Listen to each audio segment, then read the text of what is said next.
Hello and welcome to my channel Study with Pradipto. Today I will discuss week 5 programming assignment of the course Programming Data Structures and Algorithm using Python.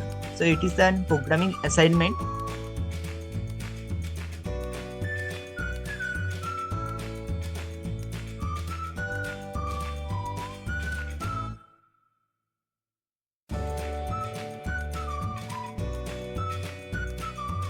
In this programming, this is the problem which is given.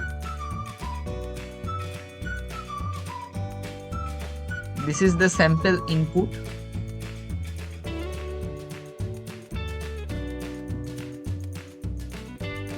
And this is the sample output.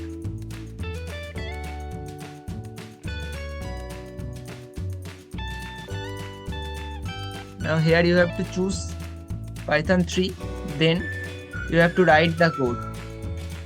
So this is the code. I will give the code in my description, so you can copy the code from there. Then you have to click this Save as Draft. After that you have to click Compile and Run. Your compilation passed. Public test cases 2/2 passed. So you will see this. Now you have to click Submit. Now after clicking Submit, you will see that all the private test cases that are given for evaluation, all are passed. So thank you for watching this video. If you get some help from this video, then subscribe my channel.